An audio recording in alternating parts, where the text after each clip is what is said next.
In my early 20s, I drifted away from the synagogue. I was looking for meaning and purpose in my life. I started searching down different avenues, Eastern religions, transcendental meditation. After I had exhausted all avenues, I sold everything and went to a maritime school and started shipping out on merchant ships for 11 years. I spent a lot of time in the Far East and in Eastern Europe and South and Central America.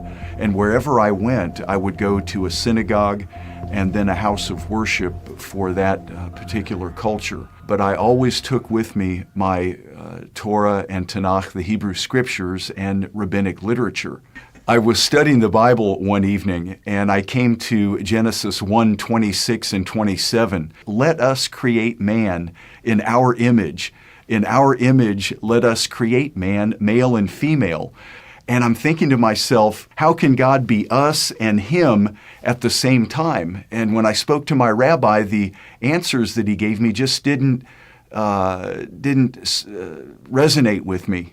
As I was continuing to study, I noticed the personal relationship that God had with our fathers, with Abraham and Isaac and Jacob and Moses and Joshua. God spoke with them and they made sacrifice and made altars, and I didn't have that relationship with God. At the synagogue, no one had that personal relationship, so I began to pray, God, I want to know you like our fathers.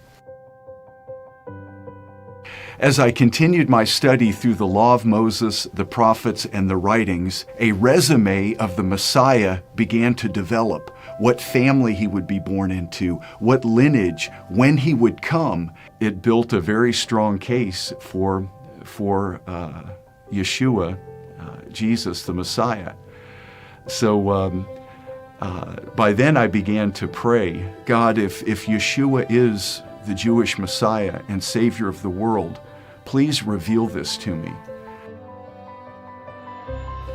One evening as I was driving from Sarasota to Panama City, I saw 4 crosses along the side of the road over the course of the trip. And when I looked at them, this overwhelming sense of joy and peace came over my body from head to toe.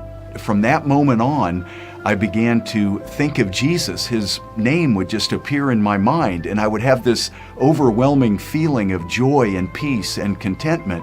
One day I was reading a book and I'd fallen asleep, and all of a sudden in my mind's eye, I heard Yeshua Adonai, Yeshua my Lord, and I woke up, and what was that? When I had shared with my family that I had received Yeshua as my Messiah, there was a lot of rejection. And they said, how could you do this? And don't you know what Christians have done to our people over the years? And thought I had joined a cult. Years later, they've seen the positive change in my life. And now Maxie and I are, for the most part, assimilated back into our families. We're being invited to weddings and bar mitzvahs and bat mitzvahs, and it's a wonderful thing.